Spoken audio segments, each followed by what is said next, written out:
All right, so we're having an out-of-class day today for interpersonal communication, and the PDF is on ELC to accompany this.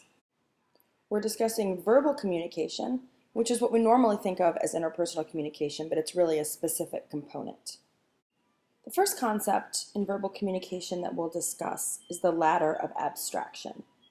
And this is just a really simple way to understand how concreteness and abstraction in word choice can change the way that you communicate with other people, and with respect to interpersonal communication, can affect the level of intimacy that you're able to cultivate. So the ladder in front of you shows sort of an example of abstraction. At the most abstract level, you have a phrase like rock. In this case, rock music. Now at that level, you have general inclusivity, meaning rock music can encompass a lot of things. Now certainly it's going to exclude something like maybe rap. So it's obviously not, all-encompassing. Music would probably be the most abstract category that you could come up with, or art might be even more abstract than music. So as you can tell, the ladder of abstraction continues forever and ever and ever. But we're going to have to start somewhere. So rock is sort of our general, most abstract concept here. And you can see the way that it includes so many different things. You can include 80s new wave, you can include hardcore metal, you can include soft rock like Bill Collins, you can include pop, you can include 50s rock, you can include experimental rock, acid rock, punk rock, right? So notice that at the most abstract level, language is more inclusive, right? More things can fit under the category. Also, it's more economical, or rather, it has high exchange value. Words are like any other commodity in the sense that certain words are worth more money or more value, and other words are worth less. The way you determine something's value is how often it can be exchanged for something else. So for instance, we all know what a dollar is, right? A dollar has high exchange value because you can pretty much go anywhere and give someone a dollar and you'll get something in return. Likewise, gold has high exchange value because you can go around and give people gold and they'll give you most things in return. But something, for instance, like cigarettes don't really have high exchange value because you can't just walk into a store and give someone cigarettes, or walk up to a friend and give them cigarettes, because it's unlikely, unless they're a smoker and they smoke your particular brand, that they're going to take whatever you're giving them. However, in the movie Shawshank Redemption, cigarettes are the form of currency. So when they bet, or someone needs a way of marking a debt, they use cigarettes. And in that particular economic system, a dollar wouldn't be worth anything, but cigarettes are worth a lot. So the word rock has high exchange value because you can go pretty much anywhere and say, oh, what kind of music do you like? I like rock. And you're likely to get a lot of agreement, or a lot of people are going to understand what the word means. So the more abstract the word, the higher its exchange value. Now compare this with something like Rock Lobster, which is a song by the B-52s. If you walked around and said, what's your favorite song? And someone said Rock Lobster, granted we're in Athens, Georgia, so it's a little bit different for us, but if you went someplace else in the world and said that, you're unlikely to get someone who immediately goes, oh, I get what you're saying. Not in the same way that if you said you liked rock music would work. So Rock Lobster has a low exchange value. And also, because it has a low exchange value, it's more exclusive, meaning not as many people are going to identify with the phrase Rock Lobster as they are with rock music. So again, higher on the ladder, more abstract, more inclusive, higher exchange value. Lower on the ladder, more concrete, lower exchange value, more exclusive.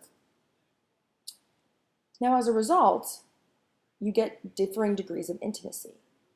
Higher on the ladder, where you're more abstract, like rock music, you're not going to get as much intimacy. If you walk up to somebody and you say you like rock music, and they like, punk rock, and you like, heavy metal, you're not likely to build a whole lot of intimacy talking about rock as a general descriptor, because it's so inclusive that you really don't create any kind of intimate value. Everyone likes rock music, different kinds of rock music. But if you say, I love Rock Lobster, that other person might say, what's that? In which case you have no intimacy. Or that other person might say, oh my gosh, I love that song. And then notice how instantly it creates intimacy, because this is a word or a phrase that's only known to the two of you, or it's very sort of specific, right? It's exclusive. So not a lot of other people in the world are likely to name Rock Lobster as their favorite song, even if many other people in the world are likely to name rock as their favorite music genre. So because it's exclusive, meaning because not a lot of people are going to know Rock Lobster, because it has low exchange value, it's also likely to create more intimacy. And of course, more intimacy risks more exclusivity. That's the way intimacy works. If everyone is involved, you don't get as much intimacy. Whereas the more that you pare down your group, the more that the people who are part of the group feel more intimate. So that's basically the ladder of abstraction. And so the goal of an interpersonal communicator isn't simply to just always be concrete, but rather to think about situations in which concreteness is more desirable and situations where concreteness is less desirable. For instance, if you're trying to meet someone for the first time and the situation is not very comfortable and you don't know very much about this person, much like self-disclosure, you're going to try to not risk too much. So you might say rock music. It's not going to create as much intimacy, but for an early interaction, that's better because you don't want to run the risk that you'll exclude that person. However, if you've known a person over a long time and the two of you are trying to bond and grow more intimate, you might want to pick out a CD or a song that both of you really, really like and talk about that song. And in that way, the more concrete language you choose, the more intimacy you create. The less concrete or more abstract language you use, the less intimacy that you create. So now let's talk about reviewing what we just discussed at a basic level of understanding. So essentially, you need to put 4 terms in order. This is on the PDF. You can also pause the movie right now if you want to try this on your own, because this would be a very fair type of test question to just see if you generally get the concept of the ladder of abstraction. So I've given you 4 terms: newborn, life, Tina's 6-week-old baby girl, and people. So now you want to think about which is the most abstract and then move down the line to the most concrete. So the answers obviously are life is going to be the most general, most abstract, and then a particular kind of life are people, and then a particular kind of people are newborn, and then a particular kind of newborn is Tina's 6-week-old baby girl. So you're moving from most abstract to most concrete because you can see how things fit underneath categories. Now we can try a different way of reviewing the previous material with the ladder of abstraction. Again, you can refer to the PDF that's posted online on ELC, or you can pause at this time to try and answer the questions on your own first. So using the ladder of abstraction, complete the following statements. There's a variety of answers possible, but don't repeat anything that's underlined. So when language is more blank, it has higher exchange value.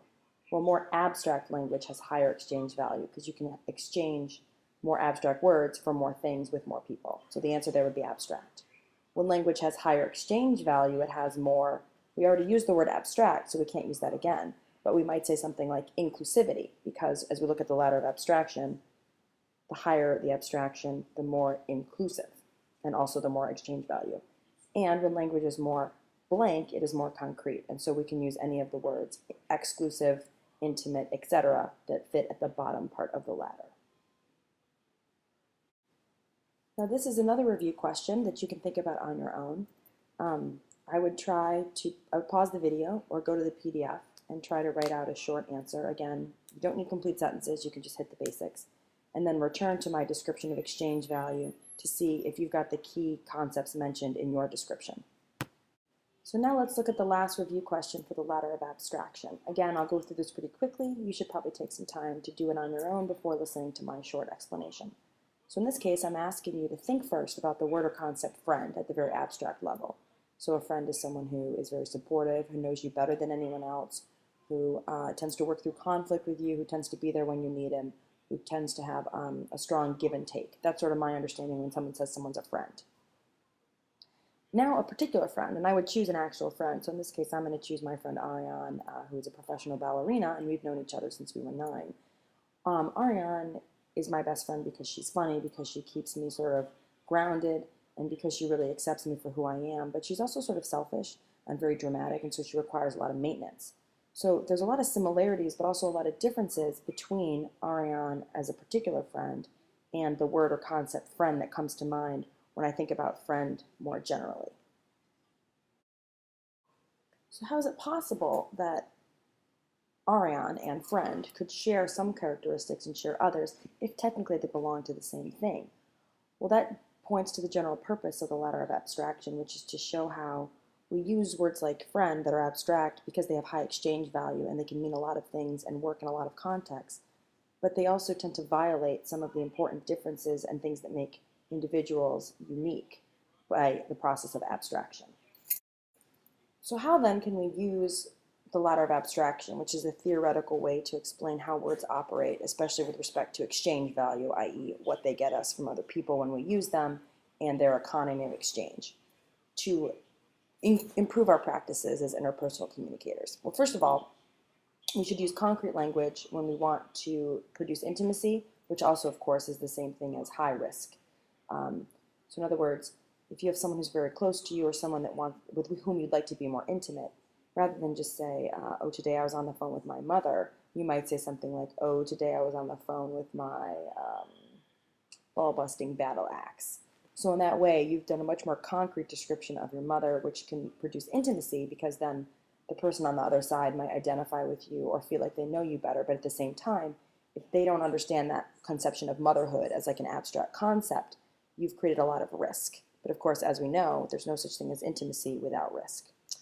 Second, you can develop a unique in-speak to cultivate intimacy or relationships. And obviously, you probably have lots of examples now of words or phrases that your friends use that maybe are unique to your friend group. But you don't need to wait for that to happen to your groups. You can also initiate the use of short words, or nicknames are a great type of in-speak in order to make yourself feel closer to another person. You want to use abstract language in situations in which you want low intimacy or low risk. So whether that's keeping a relationship at sort of the lower level of intimacy, or whether it's because you're in a situation where it would be worse to risk than it would be to not cultivate intimacy, such as a job interview, for instance. And again, notice that this is very similar to the strategies that we use for self-disclosure. If you go back to the previous slide on the ladder of abstraction, you'll also see that you can organize paragraphs using the ladder of abstraction, moving from abstract to concrete.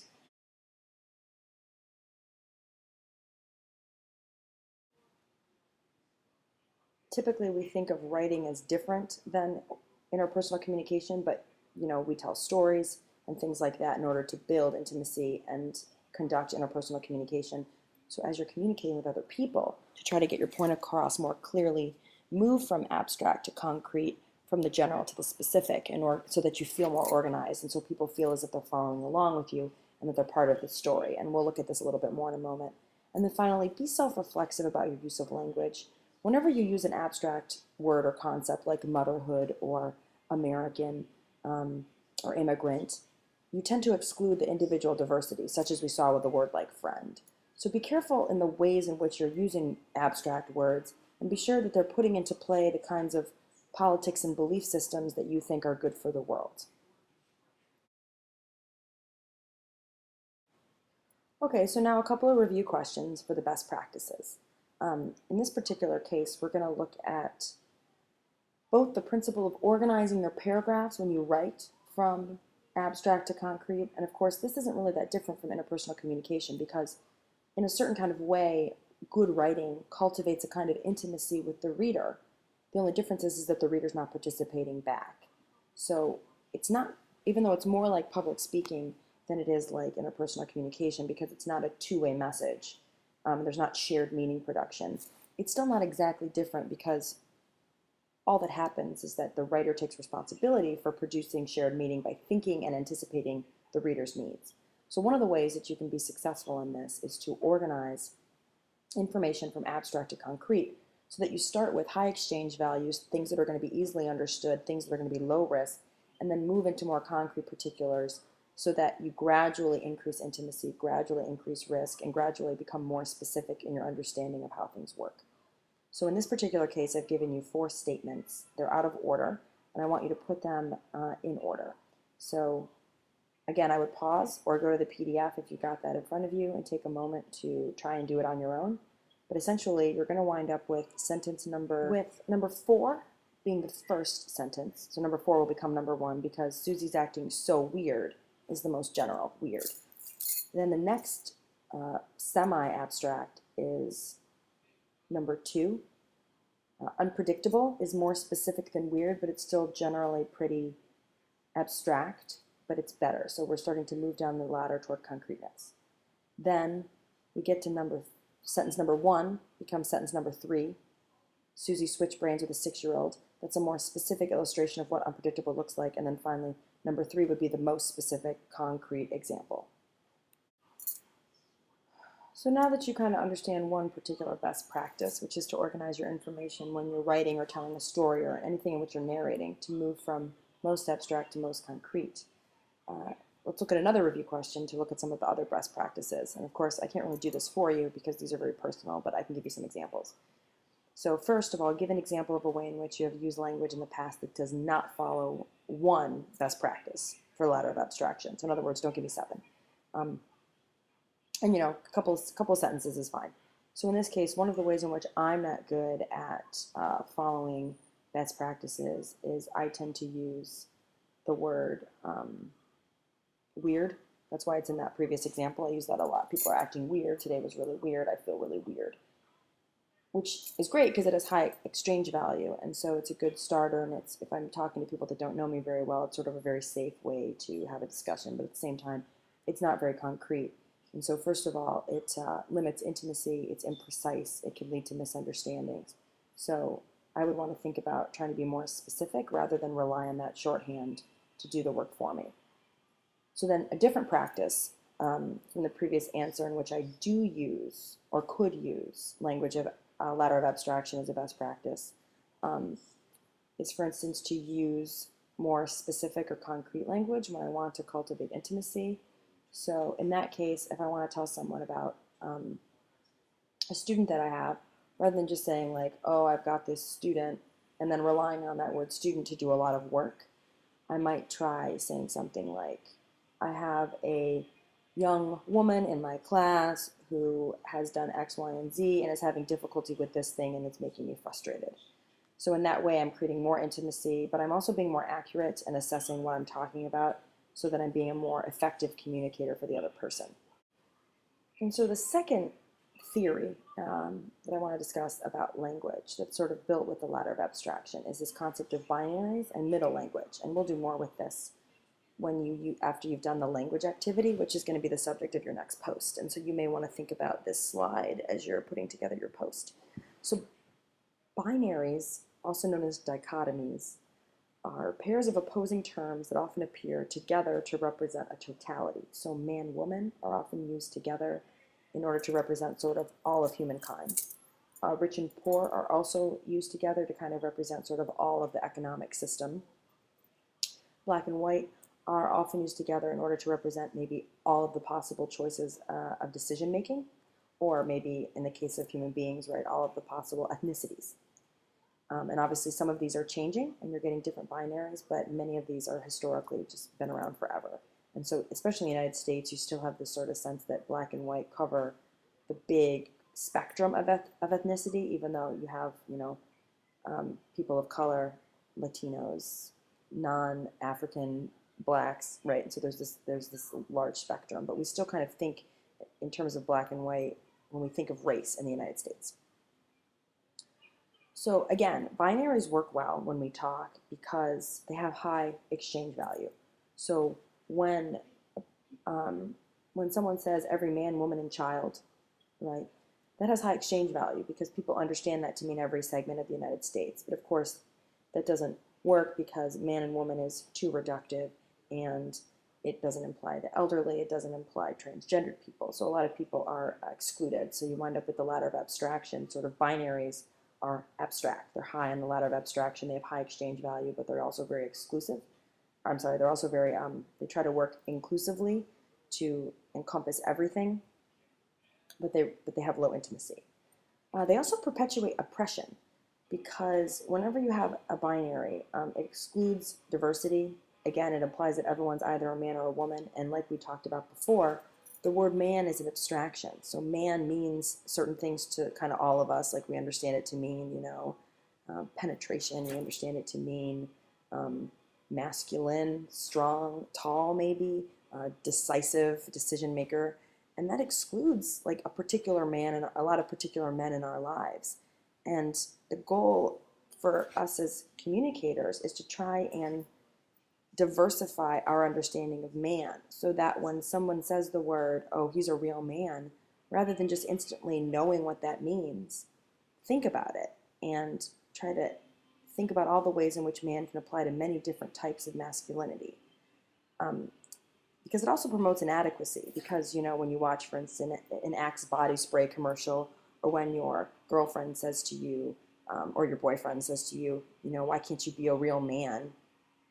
That's using abstraction to promote inadequacy in you as an individual. And this is one of the ways in which your self-esteem can suffer, because your ought self and ideal self are guided by the way that these abstract images or words make you feel as if you're not measuring up to the ideal.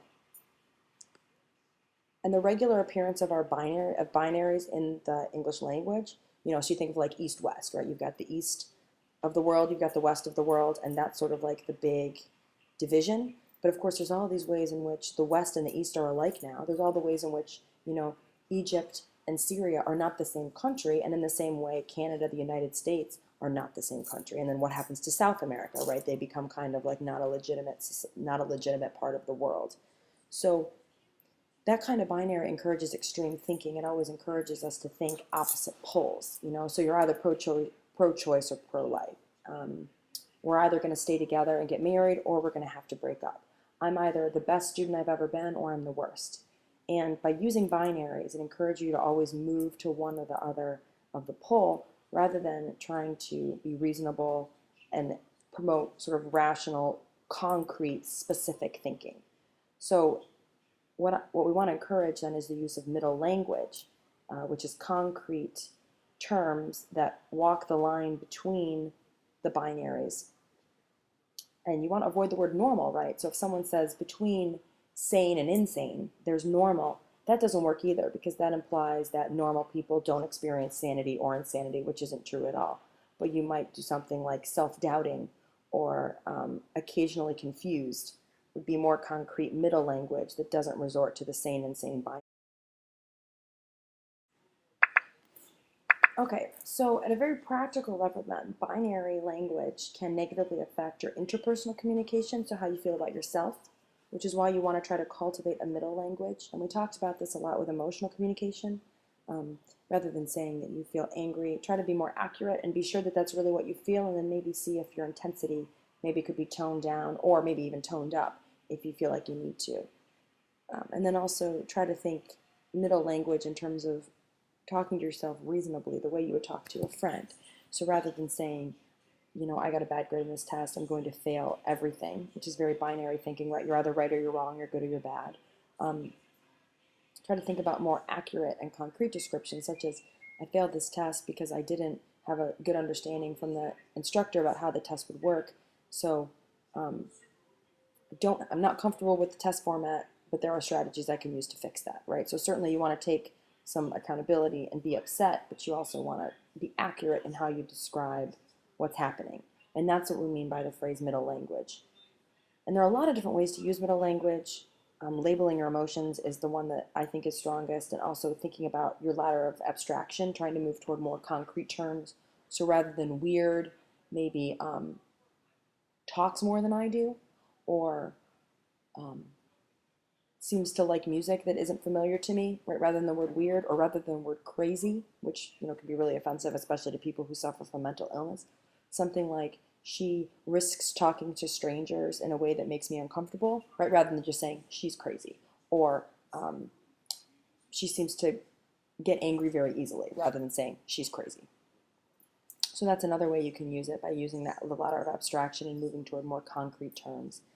And then lastly, you can use it in this interesting practice called using I and we language that's outlined pretty well in the book. When I first learned about this, which was years ago in an organizational communication course, I thought it was kind of dorky. I was thinking to myself, yeah, right, like anyone's ever going to do this. But the more I work with it and the more I think about it and the more I practice, it really does make a huge difference, because binaries and abstract terms, right? She's crazy, either we're right or wrong, either we're going to stay together or we're going to break up. They promote extreme thinking, and they also promote a combative me-you approach. And of course, me-you is another binary. So, if the two of you are discussing, for instance, whether like you and a parent, whether you're discussing where you're going to go to college or what you're going to do after college, but you have different perspectives. If you take a me-you approach, one of you has to win. It's either going to be your parents' opinion and you're going to go to law school, or it's going to be your opinion and you're going to go travel the world and be a circus clown, right?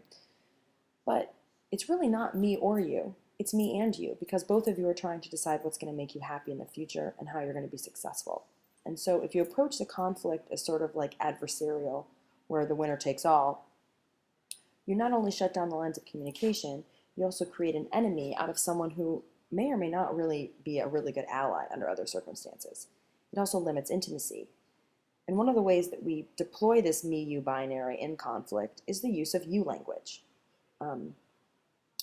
as well as extreme thinking. So for instance, if a friend blows off my birthday or says something bad behind my back and I find out about it and I walk up and I say, I feel bad or angry or I'm pissed because you hurt me. What you've done is, first of all, you've used extreme thinking. Maybe you don't feel angry. Maybe you do feel bad, but that's vague, right? Why do you feel bad? Do you feel like your trust has been violated? Do you feel like they are keeping secrets from you? Do you feel like you're growing apart? So you haven't really done the self-diagnostic work that's necessary to get in touch with your own feelings and do good emotional management. You've resorted to a binary and an abstraction. Second, by using the word you, you've placed the blame for the situation on the other person, and you've also ascribed an intention. So in other words, you are approaching the situation as if that person meant to hurt you, and that's what you're upset about. I'm upset because you set out to hurt my feelings. Whereas that person, you never know, that person may have gotten caught up in the situation and said something they shouldn't have said. Maybe they felt pressured to say something. Maybe they were doing it because they thought it would help you. Maybe they thought the other person needed to know. So maybe they had terrific intentions, but it just wound up having negative consequences. But by already telling them that they hurt you, like on purpose, right, it implies that they did it on purpose. You've put them in the defensive mode, and you've approached the conflict as if you already know what's happening, which is unlikely to create the kind of results you want, assuming that you want the friendship to continue. So you can see all the ways in which, the ladder of abstraction and binary thinking, as well as emotional management techniques that we talked about before, come to play into this particular situation. It's also very reactive to just, tell, and you're not acknowledging the fact that you had a stimuli, which was finding out that a friend told another friend that maybe you'd been not taking care of yourself lately, drinking too much, going out too often. So that's the stimuli, right? This event in which you heard this particular information. You had a choice at that time how to react, right? And again, you can deploy all of your emotional management strategies. And instead, you chose to go to blame the other person and ask them to alleviate your suffering. So you've also not taken responsibility for the fact that even though this person did do something that needs to be addressed, you haven't done the emotional management work that is your 50% of the relationship, because friends are going to screw up. So are you. You're going to hurt each other and by accident, and you want to approach the friendship with that perspective, which is this is going to happen. And so rather than acting as if it should never happen, remember that people do make mistakes. So when they arise, it should feel natural to you. Yeah.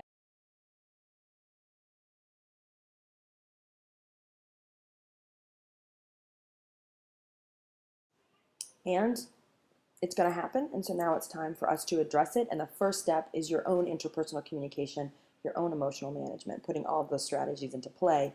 And your second step is using your emotions to manage conflict, right? Which is exactly what we talked about. And one of the ways you do that is through this I and we language. So the best way to do it is to follow a script. And the more that you use the script and the more that you see how the script has flaws and strengths, the more you can adapt your script. So generally the script goes something like this. I feel concrete descriptive, because concrete descriptive that avoids you, and then ending with what can we do about this.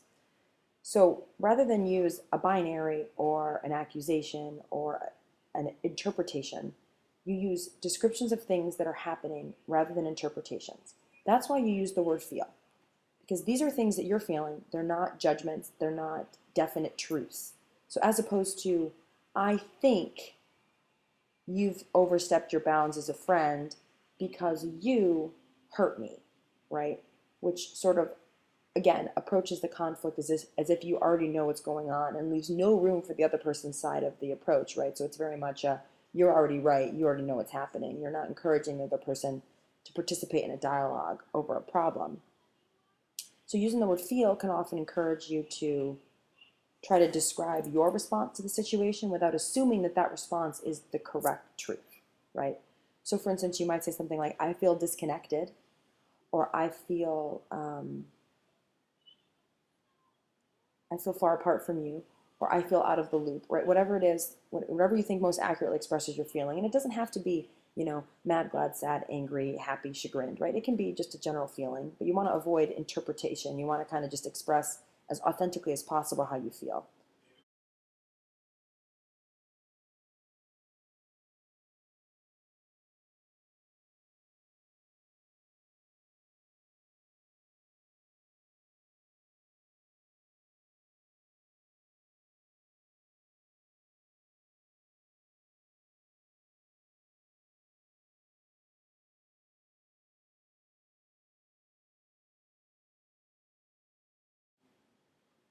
So you say, I feel disconnected because, and again, a concrete descriptive that avoids you. So not you ignore me, or you hurt me, or you said something that you shouldn't have said, right? But because information about me was shared without my permission, that's a way to say it. Because, and then this would be a different situation, but I'm not getting enough time to talk when I'm upset.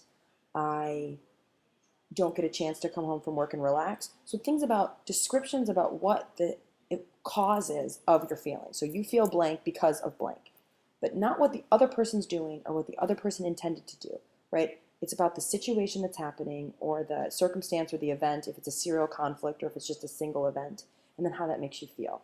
And then, of course, always ending with that, how can we fix this or what can we do about this, which reminds the person that you're coming to them because you want things to return to normal. And then that's another way to say it. How can we get things back on track? How can we get back to where we were? So again, it's not easy.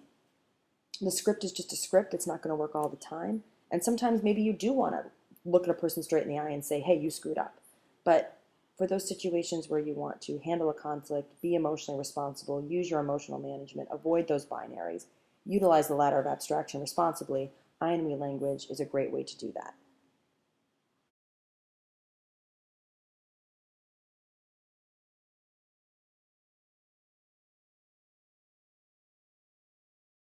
And so that concludes a lot of the key strategies, best practices, and theories that I want you to know about verbal communication. Obviously, there's a ton more stuff in your book, and I hope that you reviewed some of that because it is all very important.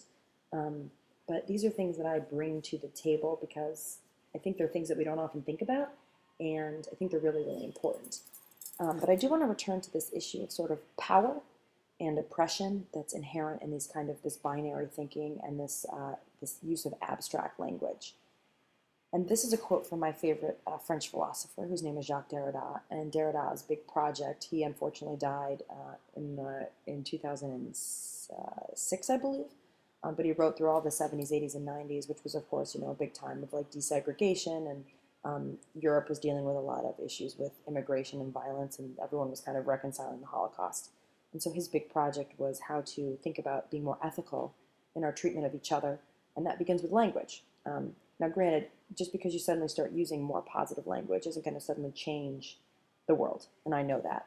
But this is a communications class, and so in terms of things that you can do to promote a more ethical world in which people are treated more fairly, language is one thing you can do, and then, obviously, from the legal perspective, from the economic perspective, from the education perspective, there are other things like volunteering that you should also get involved in. So I'm not saying that communication is everything, but it starts with communication.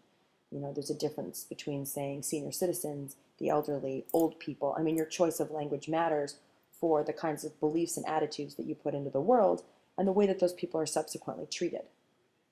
And so the quote that Derrida gives us is that we must avoid both simply neutralizing the binary oppositions and simply residing within the close field of those oppositions. So in this society, I think we place way too much emphasis on old and young. Those seem to be, if you're not young, you're old. And we don't really give a lot of credit to the fact that that most of the population is in the middle, and that there's this long process of aging that we're always going through that is beautiful and important, and bodies will change, and priorities will change, and people will no longer have flawless skin, they will no longer have wrinkle-free skin, they will no longer have a carefree attitude. They'll become more burdened down with responsibility, they'll start raising children, they'll start volunteering, they won't go out every night and party. And I think that our culture really celebrates youth. And I think the reason that we do that is because it's easier to sell stuff. If you're always supposed to go out, then you always need a new outfit.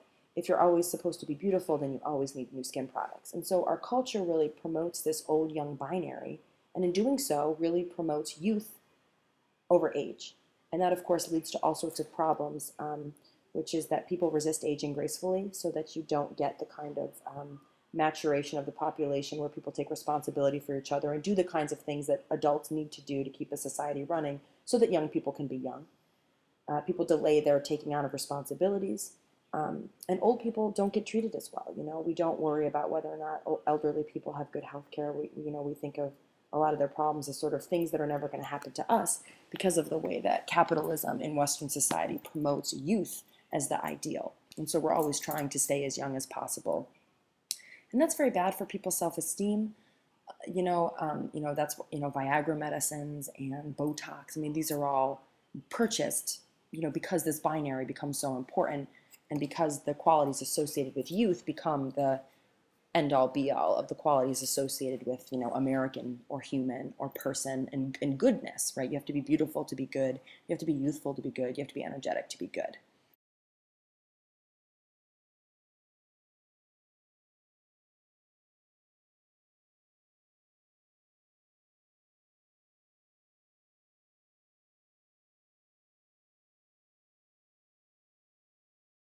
And so Derrida says, rather than just neutralizing the binary oppositions, right, there is no old or young, we're all just us, which is impossible because, as we talked about before, language is abstract, and it's abstract for a reason, because you can't walk up to every single person and say, oh, isn't my little niece adorable, right? When really you want to talk about what it's like to be a girl. I mean, you need to use the word girl sometimes, and especially the more, with new people, right? Words like girl and family, those are good shorthands, even though, as we've learned, people have multiple different kinds of families. So it's not just neutralizing them, which is impossible and would take away the very thing that language does for us, which is the high exchange value. But we also can't just hang out in between the binaries. And it's also not a matter of inverting the binaries either, because, if we all just start acting as if old people are the best and we all want to age and be older and not worry about youth, and youth are ignorant, and and this is what older people do, right? Youth are, they're lazy and they're inadequate and they don't take things seriously. Then that just inverts the binary, and the violence moves from the one end of the binary to the other. That's the reason why, feminists get this rap as saying that, like, women are better than men, but most good feminists don't do that, right? They don't, and look at me using the word good and the word feminist, right? So I'm already using this high exchange value for the sake of argument, when really there's so many different kinds of feminists, and there's no good way to be a feminist, right? There's multiple different approaches. So you can see how even the most reflexive language users resort to these kinds of shorthands. But, it's not just that men now should be terrible and women should get all the power. I mean, that doesn't do anybody either good, because, you want a world in which everyone is treated ethically, not some groups and not others. So it's not just about inverting the binary, it's not about neutralizing them, and it's not about just like staying where we are. It's about finding that middle language, and it's about finding a way, which Derrida calls the new concept, right? So we're not dealing with the peaceful coexistence of a vis-a-vis. In other words, it's not just like, oh, we've got some old people and we've got some young people, and society needs both, right? Binary language forces us to pick one, and in this case, in our culture, we've picked youth. So it's not just the vis-a-vis, right? This versus that and this with that, but rather a violent hierarchy. So one is always better than the other. So we must mark the interval between inversion, which brings low what was high. So you need to bring youth and age into alignment, not just flip them so that, old people are suddenly revealed and young people are disrespected, right? But rather come up with a new concept that's not included in the previous regime, which would be the old new. And maybe it's the concept of the aging. Maybe that's what we need to talk about. We need to think as a society about the process of aging, not that one is old and one is new, or that nobody's old and nobody's young, but everybody's different, but about what aging means. I don't know, but this is the challenge, I think, especially of people who have access to higher education, is to tackle these challenges and to come up with these new concepts as you move through life. And one of the ways to do this is to really think about that middle language hard and work hard to come up with new concepts that work, that are not just normal, and that don't assume that you can avoid the abstraction of language, because you can't. And so that's really the activity that's going to be for your next TTS on language, where you're going to practice that middle language and those binaries. And so that concludes the presentation. And again, there's a PDF of this PowerPoint on ELC if that will be helpful.